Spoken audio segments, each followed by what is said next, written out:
Hello and welcome. Thank you all for joining us, the Juneteenth Foundation, for our first Juneteenth event, our Allyship in Every Space panel discussion that we are hosting here today. We have a great group of panelists. We're excited to get into the conversation. My name is Alicia Austin. I'm the Executive Director of the Juneteenth Foundation. I co-founded the organization with my husband, Laquan.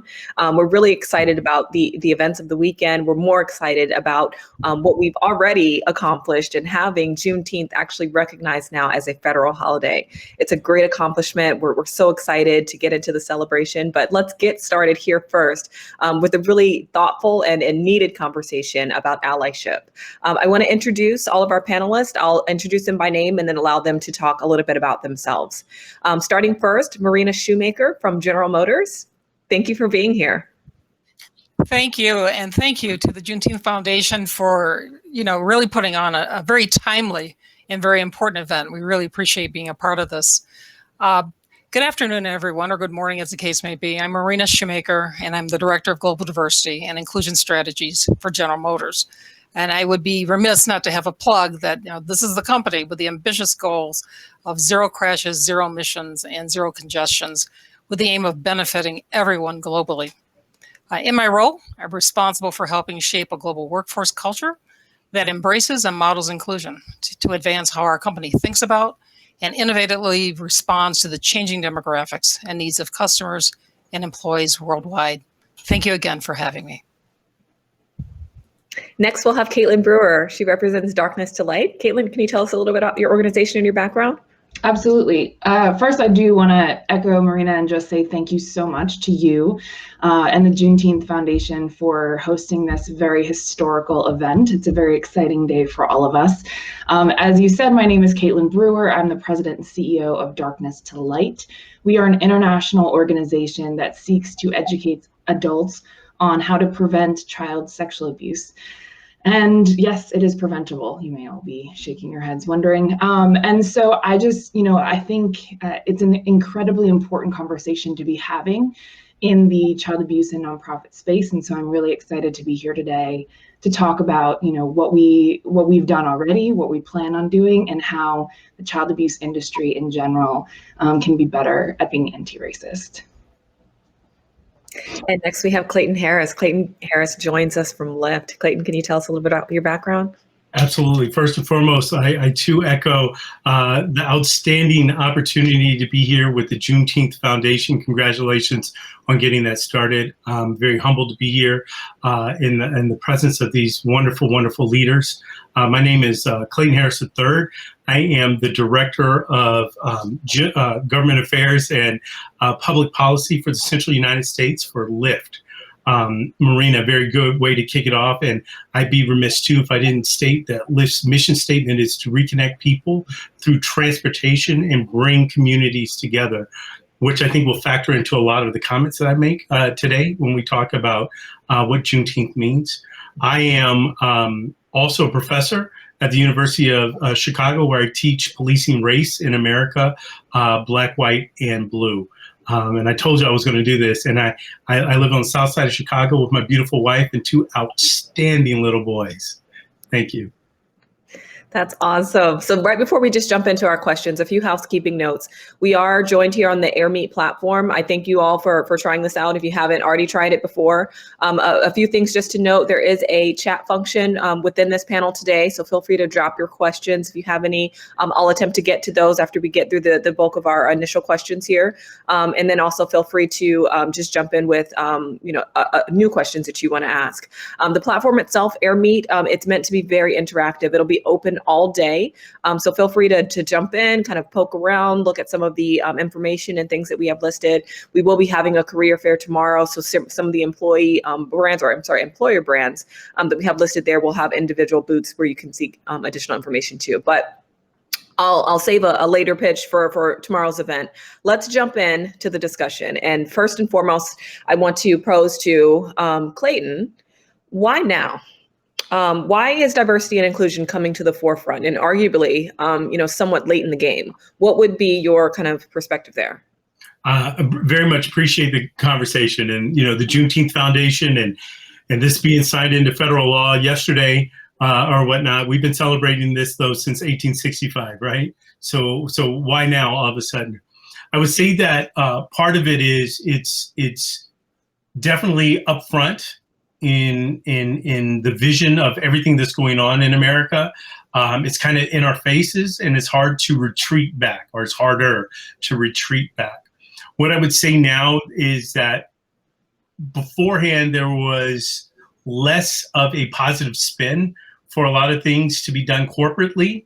Now I would say that you probably can get a little bit more traction on some of the things that you're doing, especially as you start looking at the demographics and the makeup of the United States, and not just nationally, but globally. What I would say is one of the good things about working at Lyft, in my opinion, is the culture. It is something that Lyft has been on the forefront, being one of the first corporate bodies to recognize Juneteenth. What I would say is that one of the things on why now is, honestly, there's more of an internal outcry that is meeting or amplifying the external necessity of this to happen. So I would say, at least for Lyft, our allyships and the groups that we have really aren't hidden as much. So while it's up in forefront right now, I would say that we've been doing this for a while at Lyft, but I think that the reason why now is, A, it's been the right thing to do, but it's clearly the right thing to do right now, and B, it makes sense to ride the wave to keep it moving. Marina, how about you? Yeah, I was going to say, you know, I don't know that D&I is late. I mean, it's always been there, and certainly as a company, we've been pretty much on the forefront of some pretty bold actions at a time when it probably wasn't popular or done too often. And I'm now going back to the 60s, of course. But more recently, we've started to see this groundswell. And, you know, unfortunately, it was through the actions that happened about a year ago in terms of George Floyd. But I think, you know, what used to be deniable can no longer be denied. And even for those who wanted to perhaps not accept that, you couldn't deny it any longer. So there's been a real groundswell from our employees, and certainly led by our CEO, Mary Barra, to say, you know, when are we going to start asking what we're going to do? Not if it's not what happened, but what are we going to do in terms of putting forward some really positive actions? And the employees took that to heart. And it's so much so they've become an important extension of the office that I happen to represent. But we're not done. We're not done by any means. And certainly, you know, we have a little bit of a different spin on Juneteenth this year. It's a day on versus a day off in terms of really celebrating what has happened and how we can be, you know, how we can contribute to the communities around us. But I don't know so much about it being late. It's just can't be denied any longer. And I think companies have to recognize that. And if not, their employees will vote with their talent to go somewhere else to a company that does.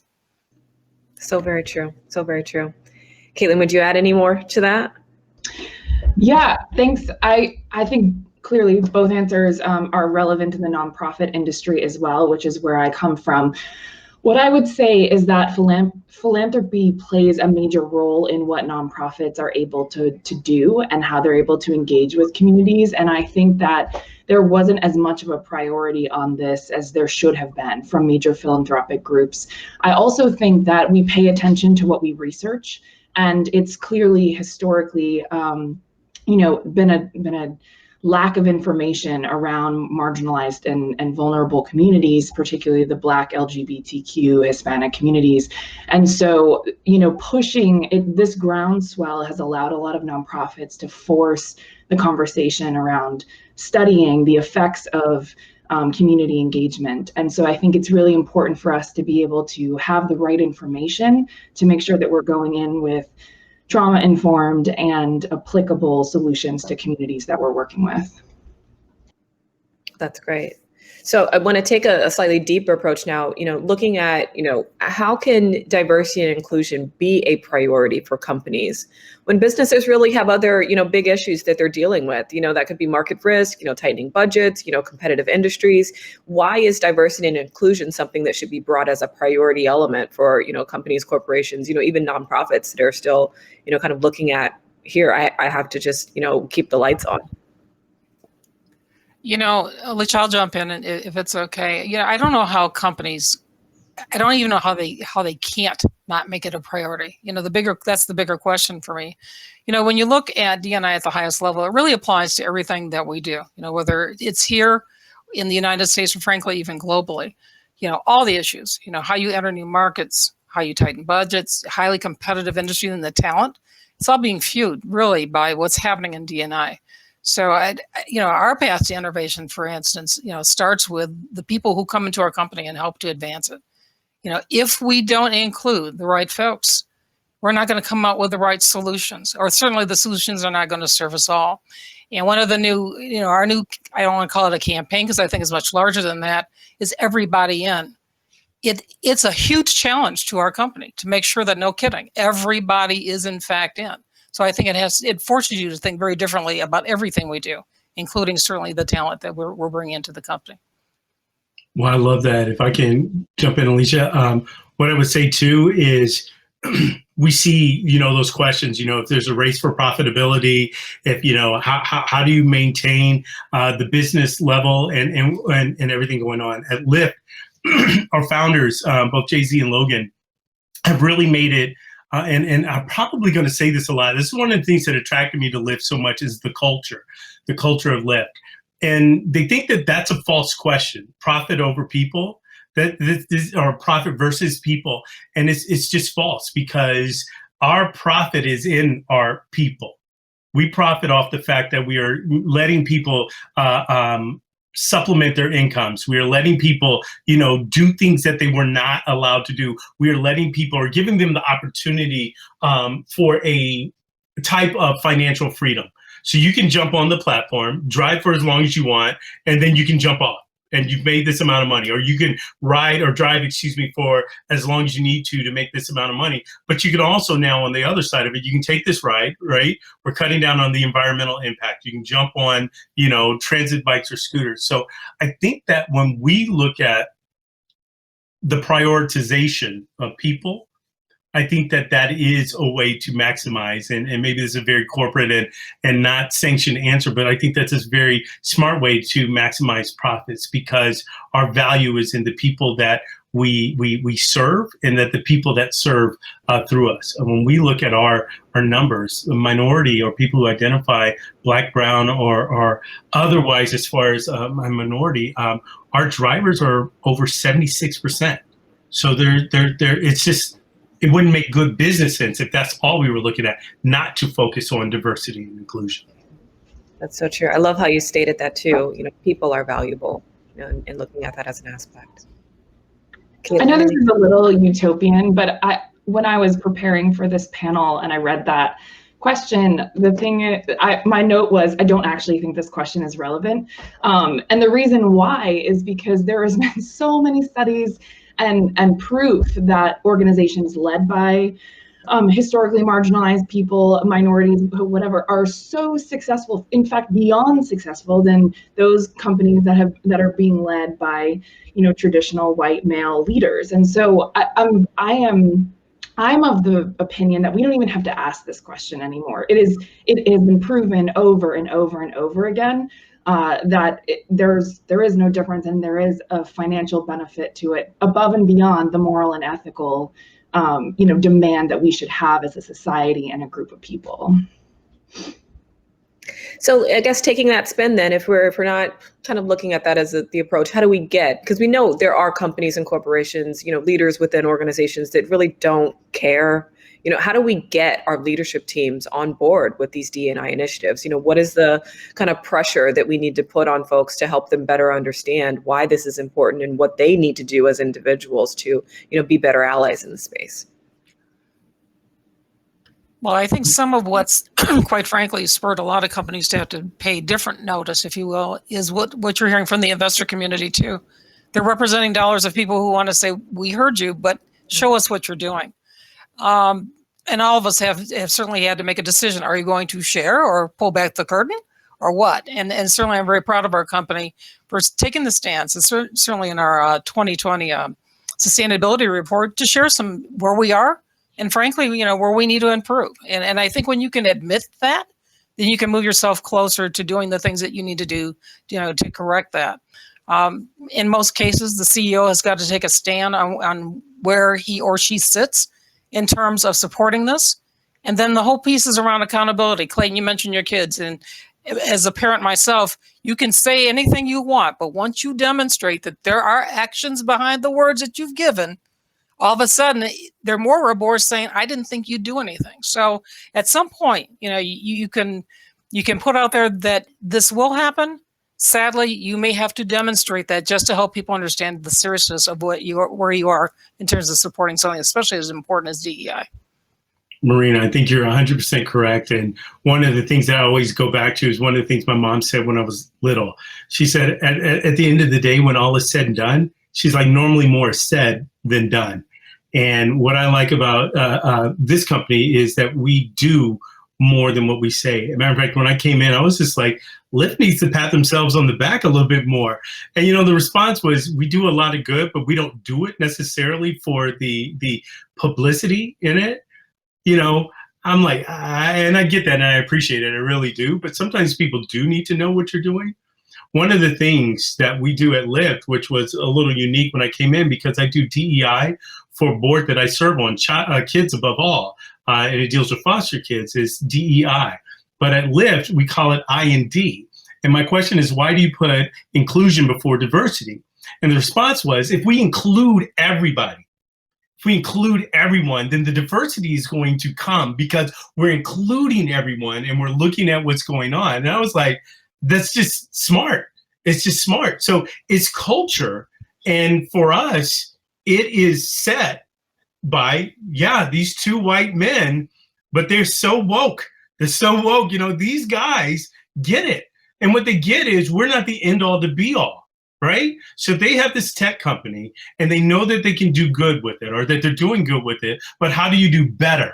So we're doing good, but how do we do better? So one of the things that I have in my house, again, I told you with these little boys, and keep saying, we have a little saying, especially when one of them gets in trouble or we're not on the right path.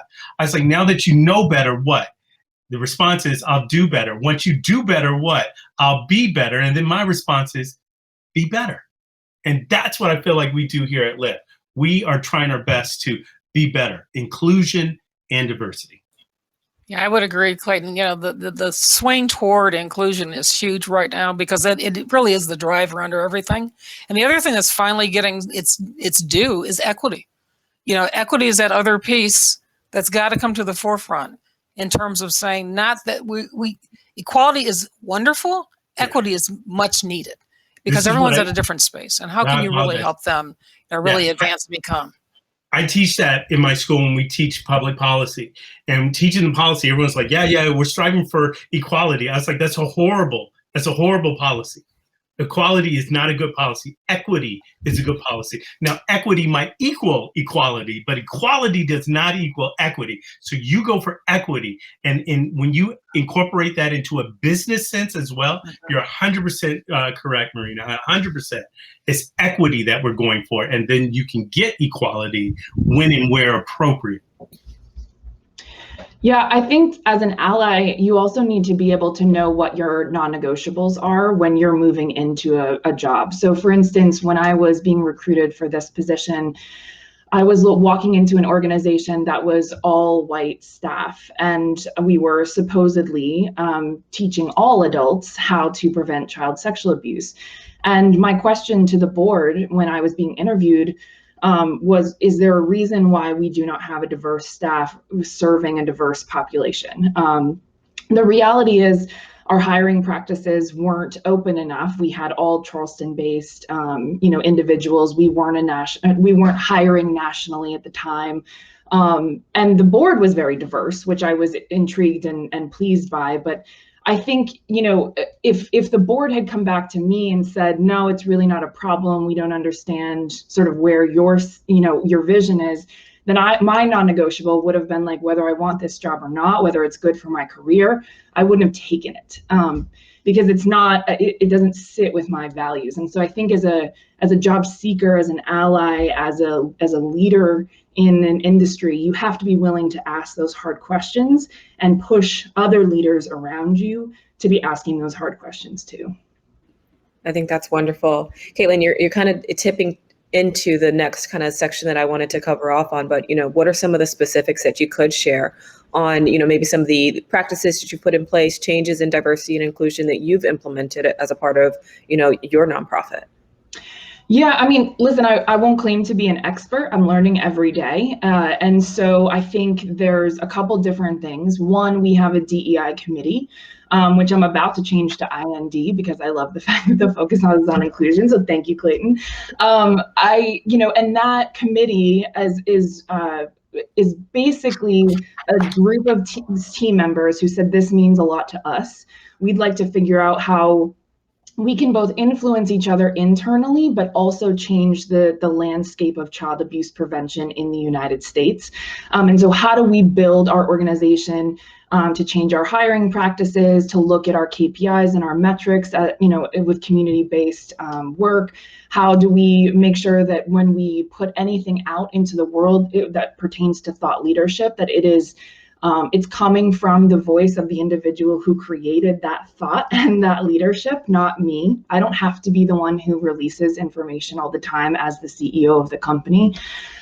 And so I think it really, and it goes back to culture too, around empathy and knowing, as you were saying about the founders of Lyft, Clayton, I'm not the most important person in the room all the time, and my voice isn't the one that needs to be heard all the time. And so I think when you have leadership that has that sort of gut check and that level of self-awareness, you're going to get a lot farther, a lot faster. And so I'm proud of my team and the growth that we've gone through together. Again, we still have a long way to go. But I think that that's initially what we've done in order to help sort of recalibrate what's going on within Darkness to Light. I think that's awesome too. I told you, Alicia, you can cut me off anytime. What I would say along those lines, though, what we have done to focus on that, if transportation is our superpower, then not paying attention to our drivers and riders would be our kryptonite, right? So what we do is we try to do more like diversity circles, inclusion circles. We reach out to the drivers, and we hold, different meetings. How are you feeling? What's going on with you? What's happening? Because when you look at rideshare, especially in a city like Chicago or New York or one of the larger metropolitan areas, or even some of the smaller ones, when you couldn't get a cab because of the color of your skin, as it got later, or you couldn't get a ride to your neighborhood because people were scared of your neighborhood, you're like, dude, I live there, I'm okay, it matters. So when you are hiring people, right, that look like you, that live in your neighborhood right there, you got to make sure that you're still taking care of the folks in their mental stability or whatnot. So we deal with organizations like launching the Know Your Rights campaign, right, and different things that are going on. We work with entities that ensure not only the safety but the well-being of drivers as well as we're going through there. Diversity and inclusion is so important, but the mental aspects of what's going on as they operate on our platform or within our company, if I was going to keep it a little bit more generic and not just be rideshare, is also extremely important, is making sure we're taking care of those that are taking care of our industry, community workspaces, just different things. I actually have a cab story from DC. Clayton, you said you went to Howard. I used to work on 4th and R at the building called Africare, and I was downtown for a meeting, and I was all dressed up in my business outfit, and I got into a yellow cab. This was long before Lyft and Uber graced our lives, and I told the cabbie where I was going, and he said, "Get out of the car, I'm not taking you there." And I was like, "But that's where I work, why are you not taking me there?" And he was like, "Well, you're white, and that's a very unsafe part of the city." And I was there every day. And so that was the most unbelievable, for me, that was the most unbelievable experience. And this happened, 15 years ago. And so I just think the revolutionization of what you all have done for, bringing equity to transportation is pretty incredible. I love it. I slightly similar story in DC. Got into a cab, and I had lived out in Falls Church, And Abby's like, you're going to have to pay first. I'm like, what? He's like, yeah, you got to pay first. I'm like, I haven't gotten to where I'm going. He's like, I don't know that you're going to pay. It's just like, this is incredible. Incredible. Yeah. Oh, gosh. Wow.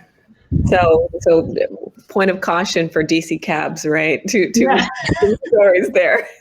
Let's pay attention to it. That's why we take a Lyft, though. There you go. That's what I'm talking Exactly. Forget about it. So I want to take one of the questions that we've received from the chat here. And actually, Marina, this is coming from one of your colleagues, Daniel Wallace. How do you help people understand the importance of allyship? And how do you help white allies feel more comfortable on this topic? You know, I think one of the things that struck me most is some of the concerns around DE&I even, is that it comes from a premise of fear.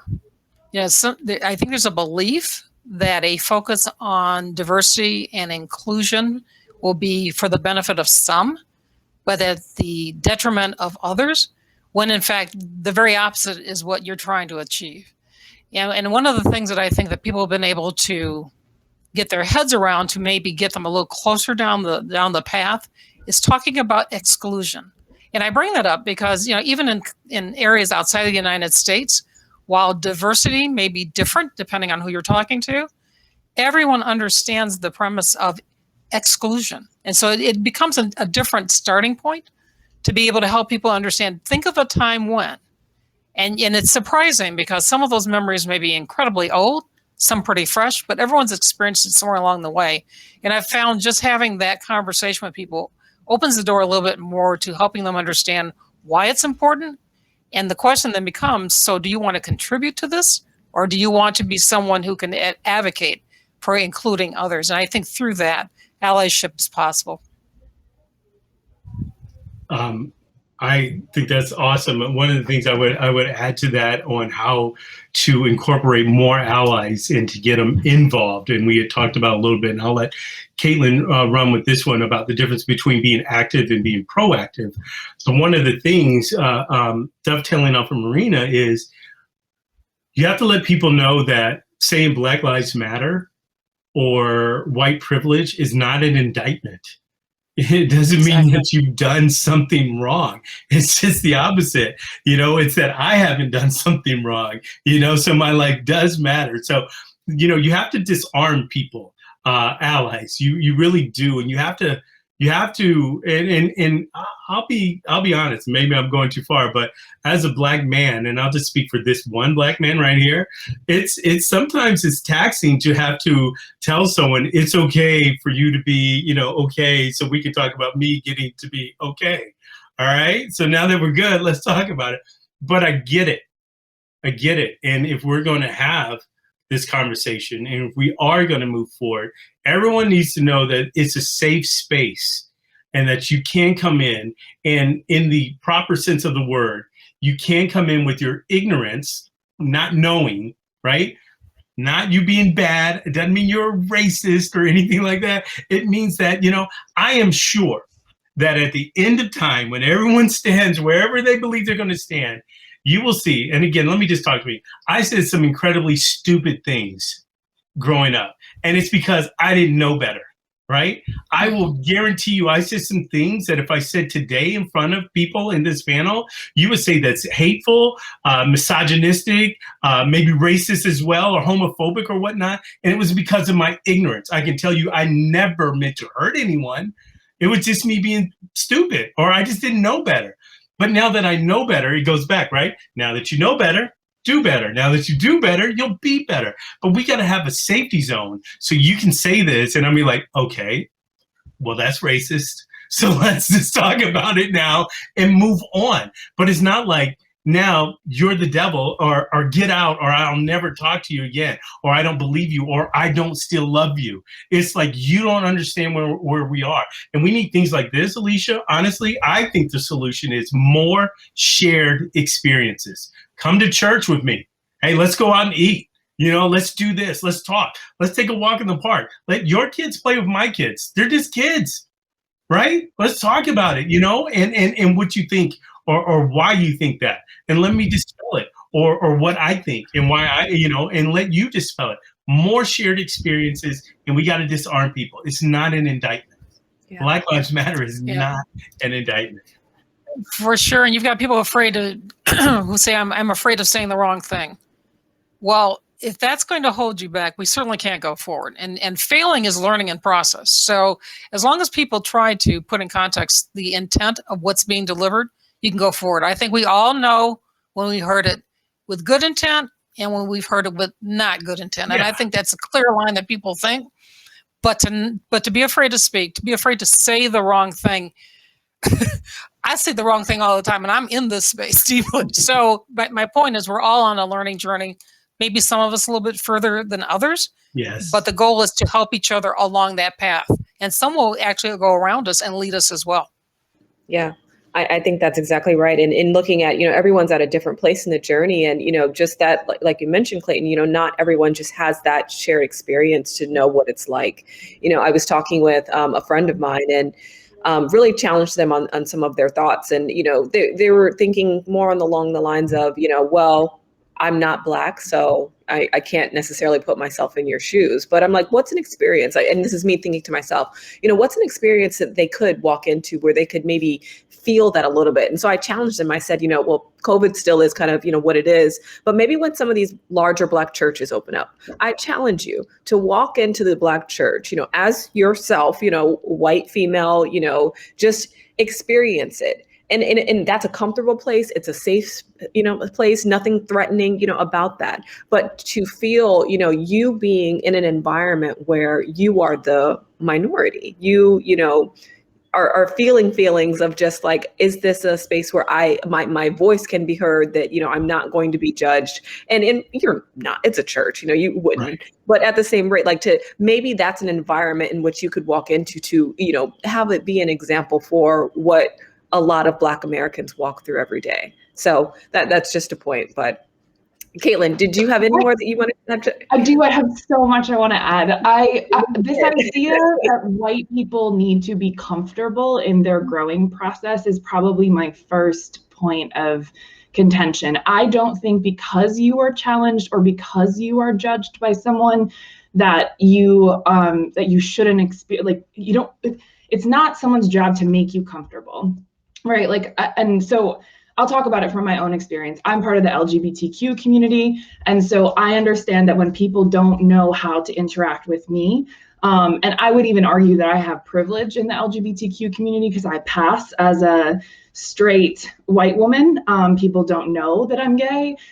I think that it's, there are moments in my life where I feel like I have the empathy to be able to explain to you what it means to live a gay life. And there are other moments in my life where I don't want to have to explain to you and you should just go and figure it out. And I think that I should be able to live a life where I can say that to someone. I don't have it in me right now to tell you that because two women go out to dinner, who pays for the bill is not an appropriate question.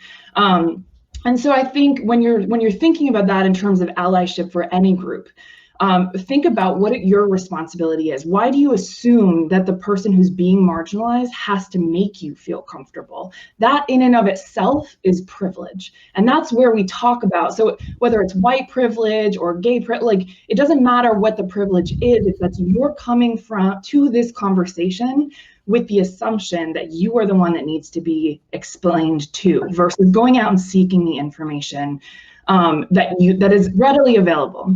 The other thing I will say is stop listening to only other white people talk about diversity, equity, and inclusion. Do not hire white consultants to teach you about diversity, equity, and inclusion who have not experienced anything. Do not read books about racism and anti-racism written by white authors. These are not the voices that you need to be listening to. You need to follow, people on Instagram who are telling stories. Now, does that mean white people should not get together, learn together, have conversations together? Absolutely not. Get together with your other white people and have conversations about how, uncomfortable you are. Get together and talk about how uncomfortable you are that there are gay people in the world. Whatever it is that you need to learn and talk about, be okay with being uncomfortable, because that's where growth happens, right? And the other thing is, when we talk about space and room for the inclusion component of this, I come from a place with a growth mindset. I've never had a scarcity mindset about anything. But I think that the pie just gets bigger. You know, no one was saying that there isn't enough room when it was all white men leading organizations. There were just more white men leading more organizations. It's the same exact thing when people of color or gay people come to the table and are leading and are, you know, having these conversations. There's just more places for them to sit. We will be more successful when we're all there together. So clearly I'm very passionate about this, but I don't think that white people should walk through this world thinking that they need to maintain comfort, is sort of what I'll end on. And Caitlin, that's why tables have extensions. Yes, exactly. Exactly, Marina. Yes. So true. So spinning it back slightly, you know, going back into the kind of the corporate environment or corporate conversation around allyship. I mean, we have a lot of, you know, younger individuals coming into the workforce. You know, I think of it as the sort of millennial mindset. How can we get our junior staff members more involved in the conversations around DE&I, especially looking at, you know, the makeup of many of, you know, our younger staff and just what they've been known to, you know, or what they've known growing up thus far has been very diverse, very open. I mean, how can we get them better charged as leaders, kind of leading the efforts? Where would you say, you know, internally your organization kind of stands on that, or what are you doing to engage? But really just thoughts in general. You know, Allyship, if I can maybe start off on this, I think you have to share with your junior folks that, first of all, they are leaders and they need to assume the leadership role. You know, even at this point in their careers. They can, in our company, one of the things that people do, and it's not just indicative of only junior leaders, they've been introducing inclusion messages, say at the start. You know, one of our big mantras was to introduce safety messages. Now people are starting to include safety and inclusion messages, which also starts to spark some of the conversation around, you know, what can we do differently? What can we do better? The other thing is the folks in the, I'll say junior or maybe even middle management, they really are the gateways for this whole effort. You know, they kind of decide who gets through the gate and onto and up into the succession ranks. So as they're looking at, you know, who they're hiring, the interview teams that they're using to hopefully open the aperture, who gets considered, the kind of developmental opportunities they're providing to those under them, all of that means so much early on, because if you can't get through the middle management, typically, you're not going to be able to go up higher. So they've got a crucial role in DEI, maybe more than they've ever imagined. And we have to help them understand their roles and responsibilities. And again, I'll go back to and holding them accountable for what we need them to do, because they really are at the forefront of that. Lyft focuses a lot on ERGs, or employee resource groups. Even when you come on, you're introduced to all these different channels and opportunities to be involved. I like what Marina says, because part of that is here at Lyft as well. I think that for the DEI, so here, the INT community is not always for INT to tell you, hey, this is our culture, this is our culture, this is what we're doing. It's for IND to invite new thoughts to come to and through, and to organically grow up in the organization. So as you start dealing with more junior staff or millennials that are coming in, as much as you are focusing out, you need to accept back in. I think the way that we really focus in on that are our ERGs, and then teaming up, the encouragement to team up with more senior members or more transitional partners in there. But Lyft really looks at our ERGs and utilizes what's going on in our employee resource groups to help continually grow and massage our culture. So I've said culture a lot because it's really big to me at Lyft. I think it's really big at Lyft, but our culture is ever changing. Yeah. And it's through the inclusion and diversity aspect of it. Yeah. Right. And Clayton, to your point, we have, I have to give credit to our ERGs as well. We've had them for years, and they've been catalysts in helping us advance culture. And more recently, because of the activities, we've had these organic groups grow, calling them inclusion committees or DEI ambassadors. And they've really taken up the charge to try to be our arms and legs and really start to advance the work that we're doing. So we've been very fortunate with that. And keeping them energized, keeping them in here, not only in the U.S. but globally. So that's been very, very helpful for us, and it's moving everyone forward, I think, along this journey. Yeah, I agree, and it's not just, hey, jump in this group, there you go. It truly is nurturing and allowing it to. So it's not there you go. It's now you grow, and it is important. Yeah. For sure. We got a question from the chat that I think we've touched on a little bit, but from each of your perspectives, does corporate America really understand the importance of inclusion and diversity, or is there still a major learning curve? I'll start on this one. So your question is general about corporate America. If I can pat Lyft on its back for a hot second and then take it out a little bit. For this corporation in America, I think that they really do understand the importance of inclusion and diversity. I really do. I'm not just saying that because it's a talking point or make sure you get this out there or whatnot. I believe if I didn't, I would have just stuck to corporate America. But that being said, I think that there's always a learning curve, even at Lyft. The minute you level off is the minute you start to lag behind. You should always have some incline. Always, always, always, always, always. Corporate America, I would like to think as we start looking at some of the actions, even within the last 24 hours, right?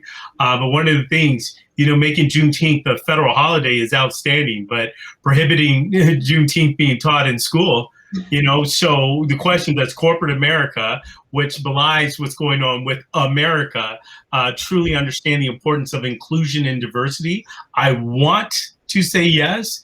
I think I have to say not yet. And I think that there is a major learning curve coming. But on the positive note, I will say that we are pedaling that bike up there and we switched gears. So we're starting to make a little bit more. I would add, I think, again, from my own experience, I have watched Pride become this ridiculous overhaul every June where the rainbow has taken over all of our Instagram feeds and every corporate logo, et cetera, which feels very performative when those institutions are also giving money to politicians who then vote for anti-trans bills. So I think when we think about how does corporate America think about inclusion and diversity for whatever group they're talking about? Do their corporate goals match their strategies? And I think you're right, Clayton. I think that they want to. They're on a path to potentially getting there. But I would agree that they are not there yet, and they haven't figured out how to transform that performative support into actual support. Yeah. Yeah, and Clayton, I think your points are certainly well made, and while GM as a company certainly has been a forerunner, we are on a learning curve, and I think we'd be remiss to say anything but.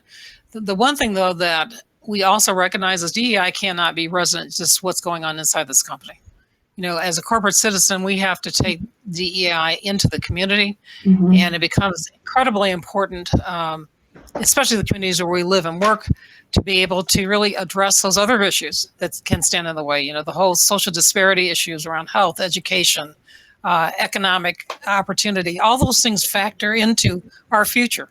Who are we readying for the future in terms of talent and how we'll bring them in the door. So I think as corporations, we have to not only look within, but we have to make sure that we're meeting that responsibility outside. That's for sure. That is for sure. I'll just preface a little bit and just sharing, my husband and I started the Juneteenth Foundation, out of really a desire, I think, to feel engaged in what was happening next. Right after George Floyd's death last year, we organized just internally within our community a peace walk. And it was very well received. We had about 1,000 attendees from around the community that actually showed up, walked with us, and we had some really good conversations, leading up to the event, after the event, just on what this meant, how we were all feeling, just, the angst of just, this is not right, but how do we stop it? Looking a couple weeks later, Juneteenth was approaching, and, we were looking for an event, around the DC area that we could take our 2 little girls to, and didn't really find anything of substance. So we kind of pushed ourselves, kind of looking at each other and saying like, could we do another walk? Should we maybe organize a parade? Knowing that neither one of us had ever organized a parade before. I think the closest we'd ever got to it was maybe watching one on TV. So it was like, yeah, maybe not that. But as talking with others, around the community, do you celebrate Juneteenth? Had you celebrated Juneteenth before? There was an existing of festivals of, more local sort of events that occurred, but on the national level, there was none. So lo and behold, we went and did a search for, the Juneteenth Foundation as a name, and it was available. If that doesn't tell you how under-recognized and underrepresented the holiday was, it was just an eye opener to us. So, this is where the foundation is really, coming. It was birthed out of that, just, sort of a need or desire to do a little bit more. And what we've done since then, we were just under a year old, but, it's having conversations like this, it's pushing corporations, having, conversations with them at their tables, at their, board tables, and saying, we recognize where you are. Not that, everyone has the perfect layout of what a diversity and inclusion kind of strategy should be, but here's where things could be a little bit better. Let's help you get there. Let's help and, connect you with other folks that are doing it this way. Maybe that'll work for you, because there's not one size fits all for everyone. But, what else could we kind of do to partner together to make sure that, at least the dial is being turned a little bit more? So my question to you all is, thinking and centering it around Juneteenth, what's next? What does it mean for you as, individuals within your corporations and within your companies, but also personally, if you could tell, kind of what you see this kind of new emergence of it being a federal holiday mean as we move forward? I can say, like, what's next is maybe I'll start at a macro level and bring it down to a micro level. For me, what's next is we need to continue to push federally. Now that, that there is a true teaching of what has been going on in this nation and how this nation was built and what it really means as we move forward. To me, it's very hard. Like a lot of things, this nation, in my opinion, revolves around problems, but it doesn't resolve problems. And to resolve this problem of race, or to begin to resolve this problem, there has to be an acknowledgement of where we were and what's going on. So without getting too far political in there, to say that America is not a racist country stops from resolving the problem. You can say that America doesn't want to be a racist country or things like that, and I can appreciate that. This is my country too, and I love it. But if you're not able to point out some of the warts, you're never going to be able to fix it. So this is a start, in my opinion, this federal holiday, but we need to keep moving. So on the macro level, I say, we push for a revamping of education in our schools. As you start to drill down a little bit further for my company, specifically with Lyft, we continue to have open dialogue. We continue to listen and hear. We continue to be proactive on what we're doing. We continue to look at where we recruit from for employees at Lyft, not just drivers. It's great that 76% of our drivers, right, are people of color or identify as some type of minority or anything else along those lines. But how does our leadership look? And that's a very conscious conversation and decision that Lyft has made, and also extremely attractive. And then as we drill down further on the micro, me personally, I think it does allow for an more expressive way. So we're intentional where our boys go to school, right? And what they're learning and how they learn, to have more conversations ourselves, to be more active in what we're doing and why we're doing it and how this matters. and what's going on. So there are different levels on this, but I think for me, with most things, it starts and ends with education. And the more educated a nation, a city, a company, a family we are, the better we'll be. For us, I think I'll speak specifically about Darkness to Light. We made a conscious effort to shift our strategy to speaking about individual communities. So for many years of the organization, we talked about the fact that it's 1 in 10, no matter race, religion, ethnicity, etc. But the reality is that doesn't take into account, social impact that that additional vulnerabilities have. And so we've gone out to our funders and our partners and basically said, these are some of the non-negotiables that we have now in partnership and in funding. We need you to fund this. We need you to agree to this if you are going to partner with us, because this is the only way that we can take care of the populations that we claim to take care of. And in that, we have recognized that we need to do a lot of internal work in order to update the trainings that we have, the materials that we have, the individuals who are speaking to our communities. We have a train the trainer model. So we want to continue to actively recruit diverse facilitators so that they're out in their own communities. So we have received some funding to be able to hire someone to help us through that process and really guide and lead us to do that. And I think long term, my goal is to continue to work with the other leaders in the organizations that we partner with on a national level to make sure that there is no conversation had about child welfare or child safety that does not include the aspects that need to be included for all vulnerable kids or historically marginalized kids. So. And I know for us, we have words, deeds, and actions, and the emphasis now certainly is on actions and making sure that what we do can serve the greater good. We have an important road ahead of us, as we move toward an electric future. And I talked about everybody in, we have groups of folks who don't understand, and those folks look like me. They look like you, Clayton, and others, and we need to make sure they understand. What does this mean for them? How can they be participants in this future that we're creating?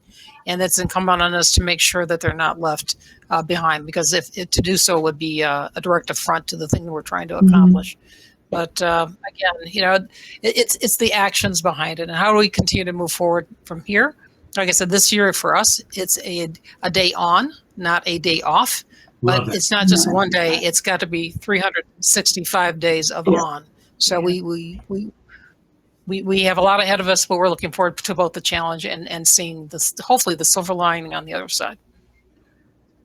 I love it. I love it. We're running close to time, but I have one last question in the chat that I wanted to pose to each of you. This is heavy work that we're doing. Diversity and inclusion. It's not easy. What do you feel is the way that you would say that you stay grounded, in the day in and day out, kind of work that you're doing? How do you keep your eyes really on the prize? I'll start. First, I keep the TV watching to a minimum, to be honest with you. Yes. All right. It's gotten to the point it's hard to discern fact and fiction. So trying to do that. And then, much like Clayton has mentioned throughout some of his comments, although my daughters are no longer little, that they're young adults, I do a lot of what I do for them. I have to make it better for them. Yeah. Yeah. I don't have children myself, but I have lots of nieces and nephews, and I just believe that you always need to make your community better, leave it better than where you found it. And so I think I rest on that, their happiness, their safety. I continue to sort of ground myself in that. And I will be honest, from the LGBTQ perspective, I lived in the North for a long time, and I wasn't honestly as big of an advocate as I am now that I live in Charleston, South Carolina. And so I think it's understanding that my impact is so much more acute here, keeps me going, and I think keeps me centered And I'm grateful that life has presented this opportunity to me to be able to have that impact. So. I think for me, I'll end the way that I started talking about those two wonderful little boys and Marina correctly. Everything I do now is focused on what's next for them. I have these gray hairs. I've lived a great life. I'm blessed. All this good stuff. But yeah, right. What I will tell you as a former prosecutor here, and I can hear the cheers and the jeers in the background. As a former prosecutor here, though, one thing that you always learn is just always that next question. Ask questions. So I am trying, and this is the Howard Law coming out of me too. I am trying to get my boys to be more advocates, but for themselves. So when you said, Marina, the TV watching to a minimum, yeah, do not let someone else formulate your opinions. Don't let someone else make up your mind for you. Ask questions. Read. How about that? Read something, right? The internet is not the go-off for truth, right? So you have to ask some more questions about what's going on and why. Why is a perfectly great question to ask, and challenge people respectfully. I got 6 and 8. It's like respectfully, but you should be able to ask questions and challenge people respectfully on what they're saying or why they are saying something like that. So I think that that's how we move forward personally. I think professionally it's the same thing. I think that you have to be in a space that you can challenge, again, respectfully. Everyone should be able to say what they want to say, or not necessarily say what they want to say. Everyone should have the space to feel free to express themselves. And then the last thing, I don't want anyone to ever apologize to me for being white. I'm not going to apologize for being black. You shouldn't feel like you need to apologize to me because something's going on because you're white. That's no. Let's talk about the solution. You shouldn't apologize to me. Well, I'm sorry that I don't see things the way you see things. Okay. That's why we're having this conversation. We don't need apologies. And I've told people this too. I don't need your sympathy for me being black at all. This is like, I'm proud of this. I do need your empathy. Put yourself in my shoes and think about what you're saying or think about what you're doing. But yeah, that's where we go. Challenge people respectfully. Yeah. I love that. We have reached our time, but before we conclude, thank you so very much for this rich discussion. This was great, honestly. Like, guys, I'm blown away. Just for the folks that have tuned in with us, thank you so much as well. Just a few notes. We do have a career fair and panel event that we are hosting tomorrow on this same platform. So come join us again. Use the same link that you used to join here to join us there. We will be kicking off at 12 p.m. with a panel discussion very similar to this, but slightly different topic.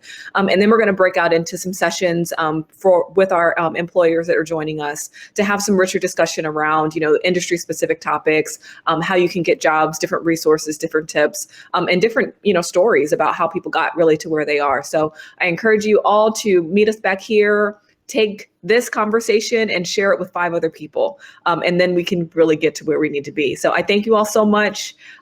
Peace and blessings. Thank you. Thank you. Happy Juneteenth. Happy Juneteenth. Absolutely.